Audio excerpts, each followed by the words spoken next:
Puji Tuhan. Shalom. Shalom. Puji Tuhan.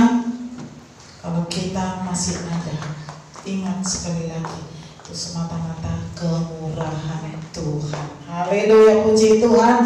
Kita akan terus menggali kebenaran firman Tuhan supaya kita lebih lagi sempurna pengiringan kita kepada Tuhan. Mari buka Alkitab saudara di dalam kitab Ibrani pasal 12 ayat yang pertama dan yang kedua. Haleluya.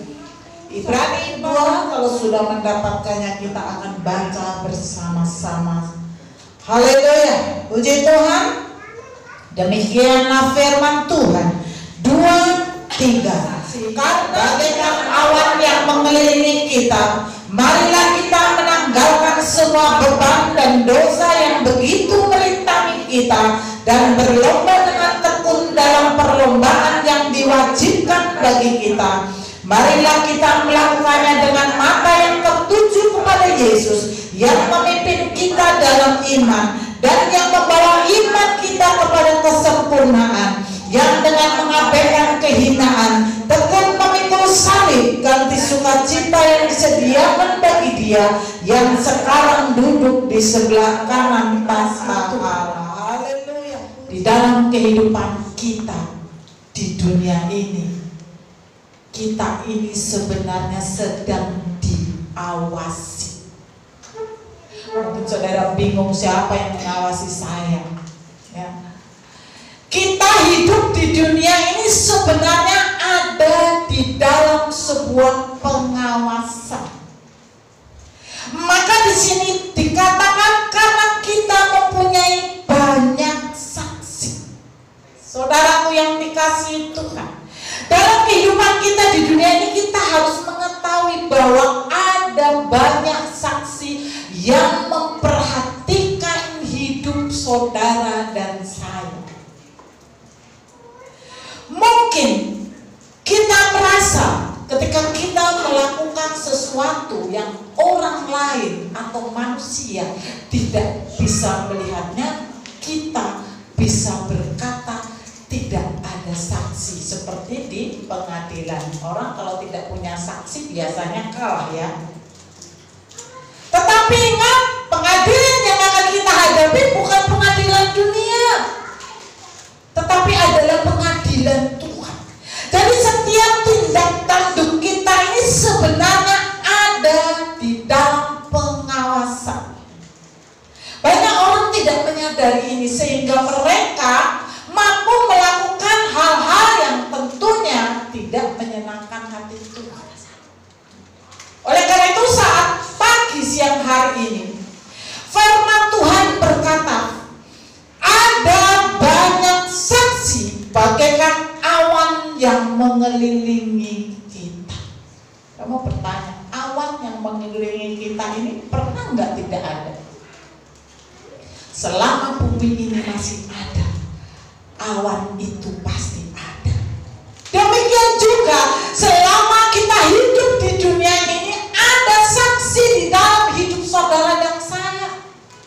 Makanya kita harus berhati-hati di dalam melangkah, berjalan, bersikap, bertindak, tanduk, berbuat. Kita harus berhati-hati karena ada saksi. Saksi yang pertama kita boleh lihat adalah manusia yang sering ketika di pengadilan harus dihadirkan, ya. Itu adalah saksi manusia. 2 Korintus 3. Kamu adalah surat pujian kami yang tertulis dalam hati kami dan yang dikenal dan yang dapat dibaca oleh semua orang. Haleluya. Tuhan berkata kamu adalah surat pujian yang dikenal dan dapat dibaca oleh semua orang. Artinya hidup kita ini ada saksinya. Mungkin istri kita, mungkin suami kita, mungkin anak kita atau orang tua kita, bahkan lingkungan sekitar kita. Kita menjadi orang yang diawasi, walaupun kita tidak langsung diawasi, langsung contohnya dimasukkan ke penjara, tidak. Tetapi firman Tuhan berkata pujian. Seharusnya sebagai orang Kristen, sebagai orang percaya, kita ini menjadi surat pujian, di mana melalui kesaksian hidup kita, melalui sikap, perbuatan, perkataan kita, Tuhan dipuji dan dipermuliakan. Itulah seharusnya kewajiban kita sebagai orang Kristen yang menyebut dirinya percaya kepada Yesus Kristus. Saudaraku yang dikasihi Tuhan, tetapi banyak orang Kristen bukan menjadi surat pujian, tetapi justru menjadi surat cercaan, hinaan. Karena apa? Banyak justru kelakuannya mempermalukan Tuhan. Ketika kita mempermalukan Tuhan melalui sikap, karakter, kehidupan kita, Tuhan yang disakiti. Apa kata mereka? Dasar orang Kristen, orang kafir, ya kan? Kenapa? Ya karena kelakuan kita, sikap kita, perbuatan, perkataan kita yang sering kali justru melukai orang lain. Tetapi saat siang hari ini kita mau belajar untuk menjadi surat pujian, sehingga setiap apa yang kita kerjakan, apa yang kita lakukan, apa yang kita katakan itu semata-mata untuk menyenangkan hati Tuhan. Saudaraku yang dikasihi Tuhan, jangan sampai kita justru menjadi surat yang mempermalukan Tuhan. Kita harus menjadi surat pujian. Haleluya. Yang kedua, saksi kita adalah Tuhan. Ibrani 4 ayat 3. Dan tidak ada suatu makhluk pun yang tersembunyi di hadapannya, sebab segala sesuatu telanjang dan terbuka di depan mata Dia, yang kepadanya kita harus memberikan pertanggungan jawab. Sekalipun kita sembunyi di tempat yang paling gelap ketika kita melakukan dosa, tetapi firman Tuhan berkata tidak ada satu makhluk yang tersembunyi di hadapan Tuhan. Semuanya telanjang. Artinya apa? Apapun yang kita kerjakan ini, Tuhan menjadi saksinya.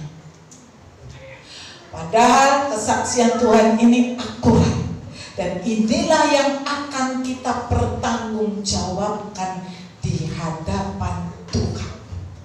Maka berhati-hatilah ketika engkau melangkah, karena ada saksi yang tidak dapat diganggu-gugat. Manusia bisa diganggu-gugat, buktinya saksi-saksi itu sering bisa justru dikalahkan walaupun saksi itu benar. Itu manusia. Tetapi kalau Tuhan yang menjadi saksi saudara dan saya, ada nggak yang bisa menggugatnya? Tidak ada. Sekali lagi saya katakan, saudara dan saya ini, kehidupan kita ini tercatat, dicatat oleh Tuhan. Ada malaikat Tuhan yang khusus menulis kehidupanmu dan kehidupanku. Makanya kalau kemarin engkau melakukan dosa, stop, berhenti. Tinggalkan itu semua. Mulailah kau masuk di dalam kebenaran Tuhan. Karena dosa yang berlalu, kalau memang kita minta ampun, Tuhan pulihkan dan sucikan. Oleh karena itu saat siang hari ini kita mau belajar untuk memperbaiki diri kita lebih lagi. Karena apa yang kita kerjakan, ingat firman Tuhan berkata, itulah yang akan kita pertanggungjawabkan di hadapan Tuhan. Haleluya. Dan yang ketiga, saksi kita adalah setan. Walaupun setan itu suka bersaksi dusta, tetapi setan itu juga mengawasi saudara dan saya. Dia selalu berusaha menjebak kita. Kita lihat Zakaria 3 ayat 1. Kemudian ia memperlihatkan kepadaku imam besar Yosua berdiri di hadapan malaikat Tuhan, sedang iblis berdiri di sebelah kanannya untuk mendakwa dia.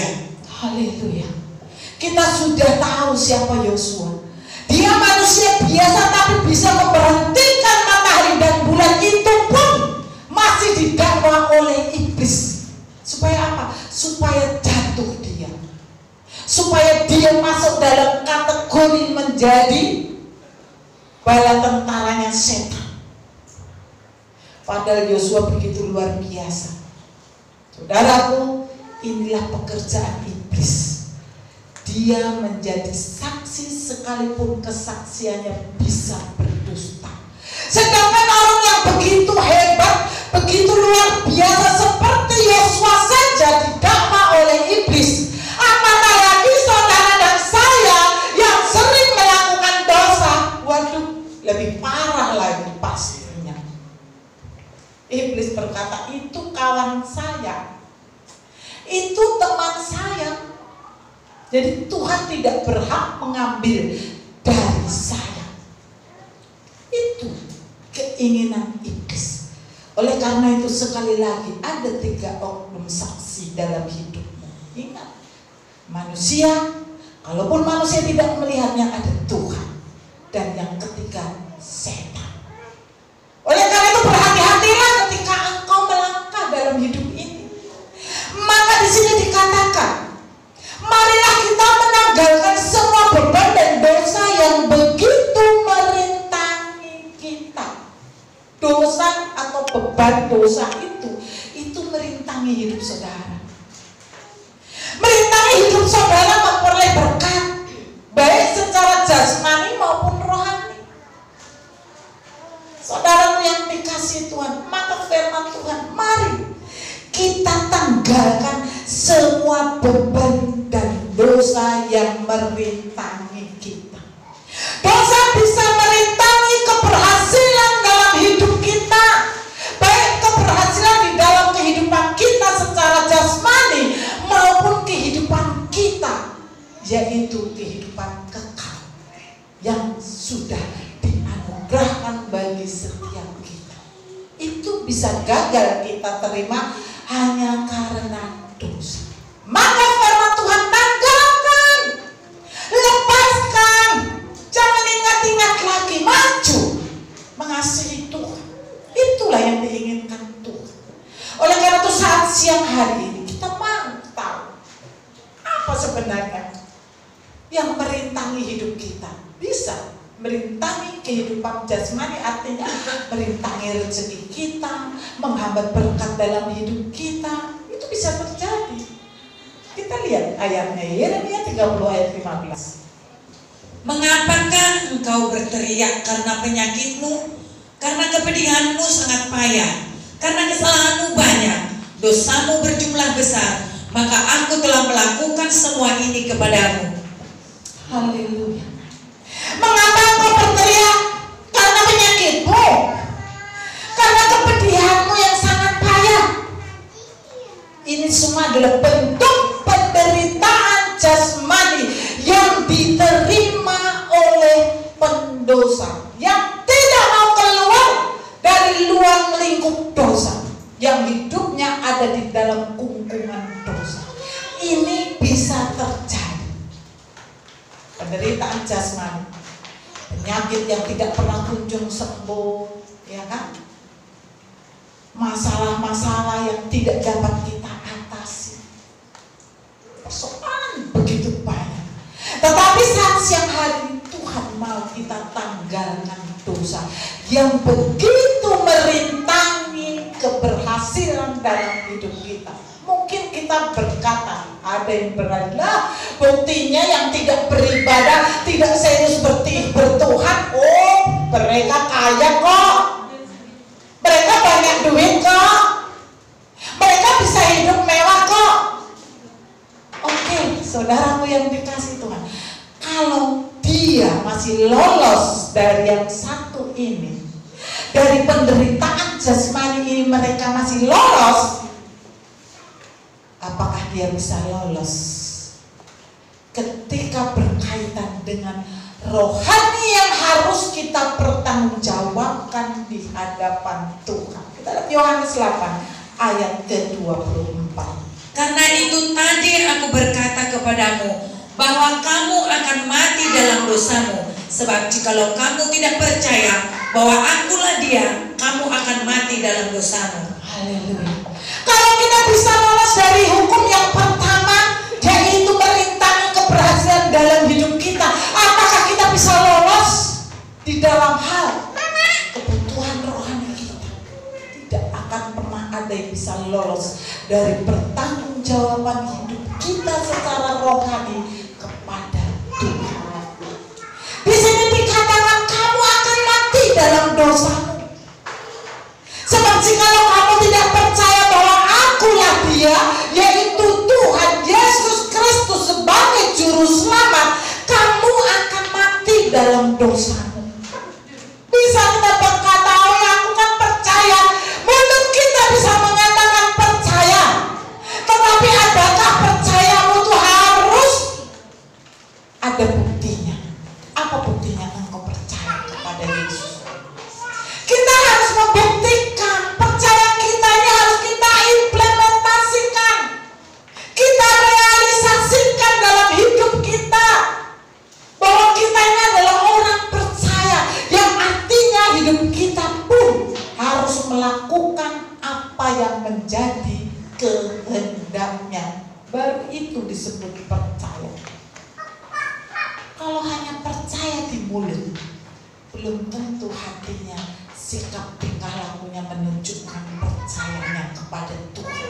Maka banyak orang Kristen yang mengaku hanya di mulut percaya, tetapi karakter hidupnya tidak berubah. Tetap karakter dan hidup yang lama yang dipraktekkan di dalam hidupnya.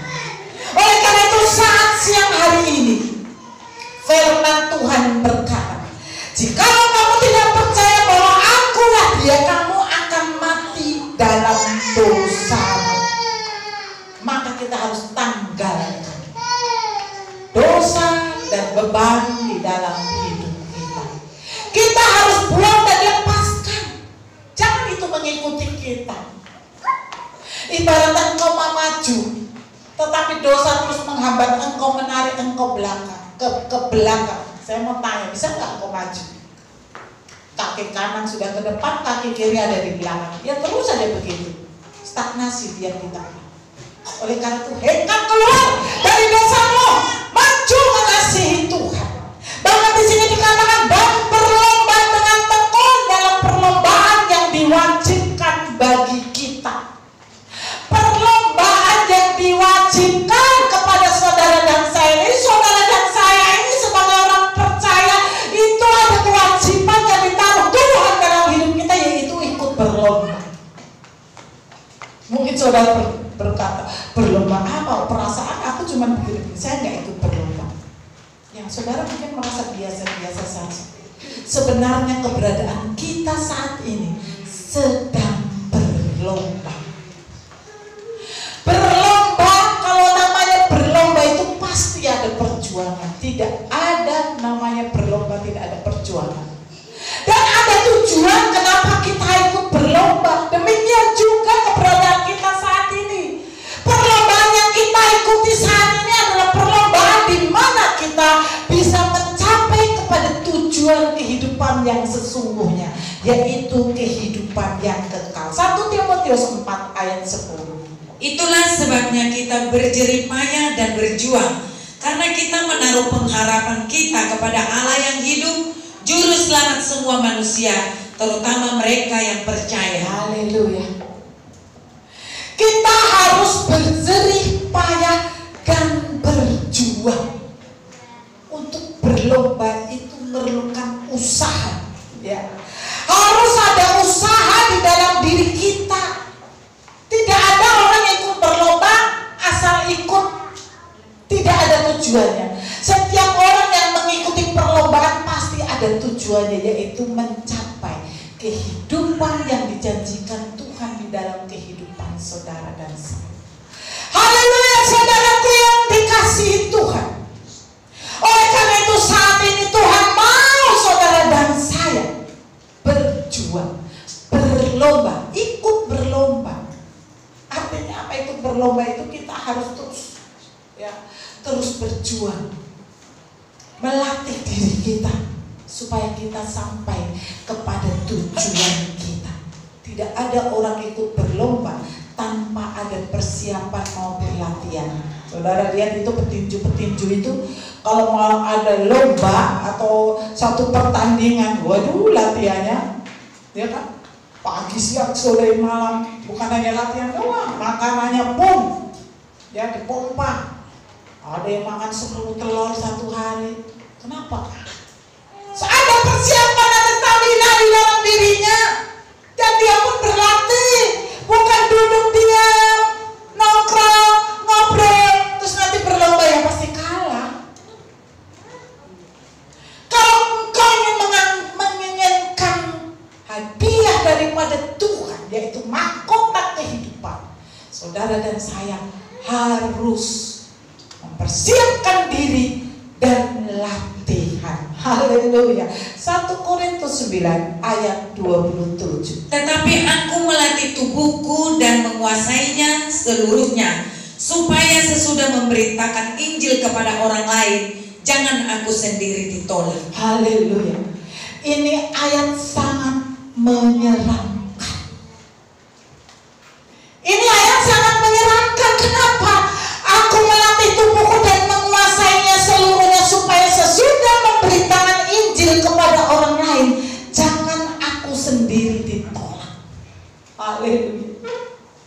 Kalau engkau seorang pelayan Tuhan, kalau engkau seorang hamba Tuhan, kalau engkau seorang jemaat Tuhan, firman Tuhan berkata saat siang hari ini, aku melatih tubuhku dan menguasai seluruhnya. Haleluya. Jadi seakan-akan kita perlu latihan kan? Kita harus melatih tubuh kita dan menguasainya. Kita lah yang harus menguasai tubuh kita, menguasai mata kita, menguasai mulut kita, menguasai tangan kita, menguasai kaki kita, supaya tidak pernah keluar dari jalur kebenaran. Saudaraku yang dikasihi Tuhan, kita harus menguasai tubuh kita, bukan tubuh kita yang menguasai kita. Saat siang hari ini Tuhan mengajar kepada kita, kita harus menguasai tubuh kita. Kita melatih dan menguasai tubuh kita. Supaya apa? Supaya di sini dikatakan sesudah memberitakan Injil kepada orang lain, jangan aku sendiri ditolak. Kenapa ditolak, saudaraku? Bukankah firman Tuhan ada yang berkata, bila mana Tuhan Yesus datang nanti, banyak yang berseru, Tuhan, Tuhan, aku sudah melakukan mujizat demi nama-Mu. Aku sudah melakukan ini, melakukan itu untuk pekerjaan-Mu. Tetapi firman Tuhan berkata, aku tidak kenal mengenal engkau, hai kamu sekalian pembuat kejahatan. Haleluya. Ini firman terjadi. Akan banyak orang yang berjatuhan, tidak dikenal Tuhan, sekalipun dia sudah melayani Tuhan, sekalipun dia seorang hamba Tuhan. Kenapa? Karena mereka tidak dapat menguasai dirinya. Makanya berhati-hati sekali lagi. Kita harus berhati-hati. Kita harus melatih tubuh kita ini dan menguasainya. Sehingga setiap apa yang kita lakukan, setiap apa yang kita katakan, setiap apa yang kita kerjakan, biar semata-mata itu semua berkenan di hadapan Tuhan. Itulah seharusnya kekristenan yang sesungguhnya. Kalau ini dipraktekkan dalam kehidupan orang Kristen, saya rasa tidak ada lagi orang Kristen yang jahat. Tidak ada lagi orang Kristen yang saling menyakiti. Karena mereka semua sudah dapat menguasai diri. Haleluya. Saudaraku yang dikasihi Tuhan, jangan sampai ayat ini, firman Tuhan berkata, jangan sampai aku sendiri ditolak. Apalah dong artinya kesetiaan kita? Saya mau tanya, apa artinya kita bangun pagi-pagi datang melayani Tuhan? Apa artinya kita datang beribadah, memberi persembahan, kalau toh kita juga ditolak? Maka hati-hatilah di dalam setiap perjalanan hidup. Saudara dan saya mempertanggungjawabkan semuanya di hadapan Tuhan. Kita dapat menanggalkan semua beban dan dosa kita dan berlomba dengan tekun. Tekun itu apa artinya? Tekun itu stabil terus. Jangan maju mundur, timbul tenggelam, nyala padam. Tuhan mau kita berlomba dengan tekun. Maju terus maju sekalipun ada persoalan dan tantangan.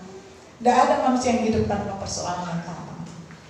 Tetapi yang terpenting sekarang, mau nggak kita ini ikut bagian mengikuti perlombaan yang sedang diberikan Tuhan kepada saudara dan saya. Haleluya. Kita dapat meninggalkan beban dan dosa kita dan berlomba dengan tekun apabila mata kita hanya tertuju kepada Yesus. Kita lihat ayatnya. Kita ayat kedua mengatakan, marilah kita melakukan dengan mata yang tertuju kepada Yesus. Haleluya. Kita dalam kehidupan kita ini, mata kita ini harus hanya tertuju kepada Yesus. Haleluya. Tuhan tidak mau di nomor dua. Tuhan mau mata kita hanya tertuju kepada Yesus. Banyak orang ketika sakit fokusnya hanya kepada penyakitnya. Mereka lupa seharusnya mereka fokus kepada Tuhan Yesus yang sanggup menyembuhkannya. Penyakit kita ini sudah ditanggung Tuhan. Ketika Tuhan Yesus mati di Golgota, semua penyakit kita sudah ditanggungnya. Jadi jangan pernah fokus dengan penyakit, fokuslah kepada Tuhan yang sanggup menyembuhkanmu. Haleluya. Demikian juga ketika engkau mempunyai masalah dan persoalan, jangan fokus pikiranmu hanya dengan masalah dan persoalan yang ada. Tidak ada manusia yang tidak mempunyai masalah. Tetapi ingat, ketika engkau berpersoalan, bermasalah, fokuslah kepada Tuhan. Karena Tuhanlah yang sanggup menolong. Haleluya. Pujian tadi kita mengatakan, tak ada yang dapat menolongku. Tidak ada yang dapat menghiburku selain Tuhan Yesus yang kita sembah saat siang hari ini. Haleluya. Saudaraku yang dikasihi Tuhan, kita ini sedang dalam berlomba. Sekali lagi saya katakan tadi, kalau mata dan pikiran kita tidak fokus kepada tujuan kita, yaitu meraih hadiah kehidupan kekal, pasti kita gagal. Coba kita lihat, kalau seorang pelari sedang berlomba untuk meraih pertandingan, tetapi fokus dia terpecah karena melihat ada yang menarik di kiri, ada yang menarik di sebelah kanan. Saya mau tanya, dia pasti gagal, tidak akan pernah mendapatkan hadiah itu. Kenapa? Fokusnya jadi terpecah. Makanya mulai saat pagi hari ini, fokus kita harus kepada Tuhan. Sebesar apapun persoalan, jangan fokus pada persoalan. Katakan kepada masalahmu, katakan kepada penyakitmu, kamu tidak ada apa-apanya. Karena Yesus sudah menanggungnya. Haleluya. Puji Tuhan, saudaraku yang dikasihi Tuhan. Mazmur 26 ayat 3 mengatakan, sebab mataku tertuju pada kasih setiamu dan aku hidup dalam kebenaranmu. Haleluya. Mata kita ini harus tertuju kepada kasih setia Tuhan. Bukankah kasih setia Tuhan tidak pernah berkesudahan? Kasih setia Tuhan tidak pernah berkesudahan bagi setiap kita. Itulah seharusnya fokus kita kepada Tuhan. Tapi ingat, kita di sini dikatakan dan aku hidup dalam kebenaran. Kalau fokus kita hanya kepada Tuhan dan hidup kita ada di dalam kebenaran Tuhan, jangan takut apapun yang kau hadapi di depan. Ada Tuhan luar biasa yang sanggup menolong hidup saudara dan saya. Besar kasih setia Tuhan dalam kehidupan setiap orang-orang yang mengasihi Dia. Haleluya. Hidup ini banyak sekali persoalan dan tantangannya, berbeda-beda variasi.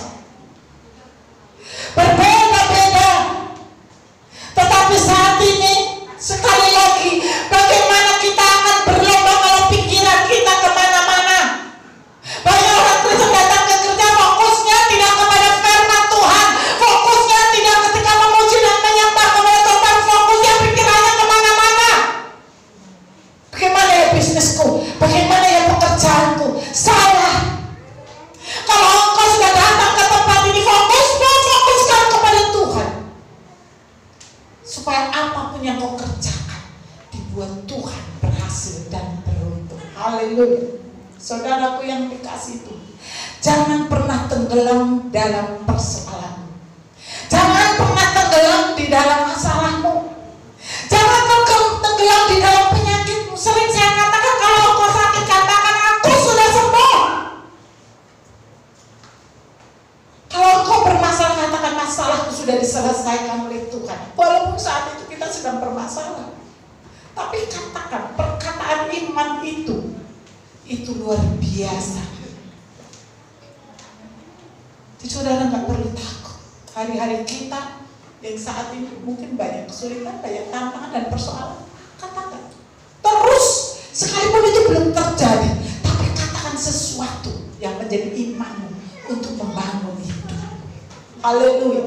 Saudaraku yang dikasihi Tuhan, di dalam kitab 1 Korintus 9 ayat 25a, tiap-tiap orang yang turut mengambil bagian dalam pertandingan menguasai dirinya dalam segala hal. Haleluya. Tiap-tiap orang yang turut mengambil bagian dalam pertandingan. Berarti banyak orang yang tidak mengikuti pertandingan ini. Banyak orang yang tidak ikut ambil bagian dalam pertandingan ini karena pertandingan itu bayarannya mahal, ada pengorbanan, ada perjuangan. Banyak yang tidak mau mengikuti. Tapi kalau saudara dan saya di tempat ini sedang mengikuti perlombaan atau pertandingan ini, firman Tuhan berkata, tiap-tiap orang yang turut mengambil bagian dalam pertandingan menguasai dirinya dalam segala hal. Menguasai diri. Kita harus menguasai diri. Makanya kalau contohnya ada yang berkata yang negatif, saya langsung bentak. Mulutmu berubah. Katakan yang positif di hadapan Tuhan. Karena mulut kita ini harus dipenuhi dengan pujian yang menyenangkan hati Tuhan. Masa mulut kita, kalau pujian kita kan, mulutku penuh dengan pujian kepada ya Yesus Tuhan. Kalau mulut kita penuh dengan pujian, perkataan kita juga penuh dengan pujian dong. Jangan mulut kita mengatakan penuh dengan pujian, tapi perkataan kita negatif, terus yang terjadi negatif.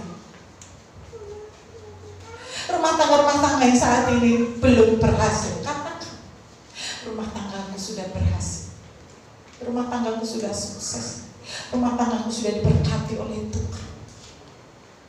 Apa susahnya berkata seperti itu? Daripada berkata aku susah melulu. Ya susah terus selamanya. Katakan aku sudah sukses, anak-anakku sudah sukses, rumah tanggaku sudah sukses. Katakan, karena itulah yang dikehendaki Tuhan. Firman Tuhan berkata, kalau kita turut mengambil bagian dalam pertandingan, kita harus menguasai diri dalam segala hal. Kita harus menguasai sikap kita. Kita harus menguasai perbuatan kita. Kita harus menguasai perkataan kita, sikap kita, supaya kita berhak mendapatkan apa yang menjadi janji Tuhan, hadiah kehidupan kekal yang tentunya menjadi bagian setiap orang yang tetap tinggal setia mengasihi Dia. Haleluya. Ketika kita fokus kepada Tuhan melebihi dari segala persoalan kita, maka akan memunculkan iman di dalam hidup saudara. Iman itu tumbuh ketika engkau mulai terus fokus kepada Tuhan, terus mengatakan hal yang positif kepada Tuhan, maka imanmu akan mulai tumbuh. Mungkin imanmu gak langsung besar. Tumbuhan itu tidak ada yang langsung besar. Mulai bertunas, mulai muncul tunasnya, mulai besar, mulai tinggi. Kita harus mulai belajar mengatakan dengan iman kita dari hal-hal yang paling kecil. Katakan, gak usah takut. Katakan, mungkin orang berkata, sombong, masih miskin aja, bilang sudah kaya, biarin aja mereka ngomong seperti itu. Kan iman kita. Tapi Tapi ingat, iman harus sertai dengan juga perbuatan kita, yaitu melakukan kebenaran. Pernah saya katakan dulu, saya saksikan, saya dulu itu ketika bekerja itu karyawan biasa, karyawan biasa, karyawan sebuah perusahaan biasa. Kerjaan saya, saudara tahu, saya masuknya ada ijazah SMA. Pekerjaan saya buang benang, namanya saya nggak tahu jahit menjahit, namanya itu perusahaan industri boneka ya. Tapi perusahaan ini istilahnya sudah go internasional, jadi sering ekspor. Saya kan nggak ada pengalaman, jadi saya masukin aja ijazah SMA. Tetapi apa yang saya lakukan? Selain setia datang kepada Tuhan, setiap saya mau masuk ke pintu perusahaan itu, saya katakan saya jadi pimpinan di sini dalam nama Yesus. Saya katakan itu terus. Setiap saya masuk pintu gerbang terbuka, saya katakan dalam nama Yesus saya jadi pimpinan di perusahaan ini. Bayangkan saja, orang gila kan? Orang gila lah. Orang saya bekerja aja buang benang, kok saya bisa jadi pimpinan? Tapi itu adalah perkataan iman.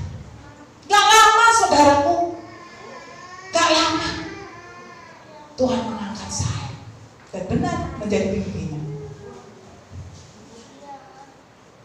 Istilahnya itu barang tidak bisa diekspor kalau tidak ada tanda tangan saya. Saya sering menghadapi bayar dari luar negeri. Bos saya saja gak berani menentukan itu. Harus ada tanda tangan saya. Kenapa itu bisa terjadi? Kalau itu bisa terjadi kepada saya, saudara juga bisa mengalami. Bolehlah beriman saya. Mungkin kau sekarang karyawan biasa, katakan saya sudah jadi pimpinan di tempat ini. Tapi ingat, bukan hanya perkataan, praktekkan juga engkau mengasihi Tuhan. Itulah imanmu akan kolaborasi dengan perbuatan ini, menjadi satu doa yang luar biasa, menjadi doa yang dahsyat, sehingga apa yang menjadi pergumulan dan kerinduanmu Tuhan nyatakan di dalam hidupmu. Haleluya. Firman Tuhan berkata, sesuai dengan imanmu jadilah padamu. Ini harus kita pikirkan, tetapi bukan hanya sekedar iman. Iman tanpa perbuatan adalah mati, tidak ada gunanya. Saudara boleh beriman, tapi saudara harus tetap setia datang kepada Tuhan, mengasihi Tuhan, melakukan kebenaran firman Tuhan. Supaya apa? Supaya imanmu ini benar-benar menjadi suatu tumbuhan yang sempurna di hadapan Tuhan.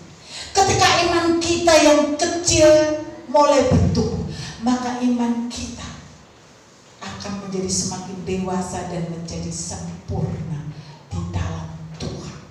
Tapi ingat saudaraku yang dikasihi Tuhan, iman yang sempurna pun harus disertai dengan kasih. Tanpa kasih, iman yang sempurna tidak ada artinya. Kita lihat di dalam kitab 1 Korintus 13 ayat 2.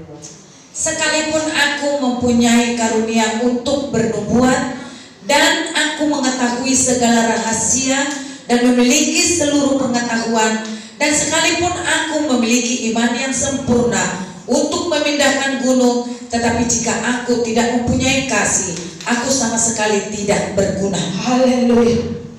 Iman yang sempurna yang kita miliki tidak ada fungsinya, tidak ada gunanya kalau kita tidak memiliki kasih di dalam hidup kita. Kasih itu hukum pertama dan hukum terutama yang harus saudara dan saya kerjakan untuk melengkapi kesempurnaan iman yang kita miliki. Bagaimana? Kasih kepada siapa? Kasih kepada Tuhan dan juga kasih kepada sesama. Loh, aku orang Kristen kok pasti dong mengasihi Tuhan. Kita cek benar nggak kita mengasihi Tuhan? Kita lihat Yohanes 14 ayat 15. Jikalau kamu mengasihi aku, kamu akan menuruti segala perintahku. Haleluya. Firman Tuhan mengatakan kepada kita, jikalau kamu mengasihi aku, kamu akan menuruti itu berarti semuanya. Nggak boleh kita pilih-pilih yang enak aja. Banyak orang biasanya pilih enak kan, ayat-ayat yang enak. Janji Tuhan adalah masa depan yang penuh pengharapan. Diberkatilah engkau. Keluar masuk pintu rumahmu engkau diberkati. Enak banget. Banyak kan orang biasanya milih ayat. Padahal nggak boleh ayat ini dipilih-pilih. Dikatakan Tuhan, segala perintahku. Bayangkan semuanya. Semua perintah Tuhan harus kita kerjakan. Kalau membuktikan kita mengasihi Tuhan, bukan yang enak-enak saja. Coba, kalau engkau ditampar pipi kirimu, beri pipi kananmu. Sanggup nggak kita melakukannya? Enak aja, balas dulu dong, tampar dulu dong. Itulah banyak kan manusia yang seperti itu. Pernah dulu saya masih di gereja GPIP hari itu, waktu di Solo ada pemuda ya, ada pemuda ini ditampar oleh seorang pemudi. Nggak tahu apa salahnya, saya juga nggak ngerti. Ya, ditampar ini pemuda ini sama cewek ini, dan saudara tahu itu cowok dikasih lagi pipinya yang sebelah. Dilakukan seperti firman Tuhan. Dilakukan, dikasih pipi, contohnya pipi kanan yang ditampar, dikasih pipi kirinya, ditampar lagi. Saudara tahu apa yang terjadi? Itu perempuan pingsan. Gila gak? Dia yang menampar tapi dia pingsan. Padahal perempuan itu gede, gendut. Berarti tenaganya kuat dong. Langsung pingsan, dia rubuh. Kaget kami semua. Yang ditampar hanya diam saja, gak bereaksi. Terus saya pikir, wah, ini ayat firman luar biasa. Makanya kalau saya disakiti, saya akan memberkati saudaraku. Kenapa? Firman Tuhan berkata, ketika engkau tidak membalas kejahatan dengan kejahatan, maka engkau sedang menaruhkan bara api di atas kepalanya. Kalau saya disakiti, saya memberkati. Saya nggak pernah membalas sakit kepada orang menyakiti saya. Saya akan terus memberkati.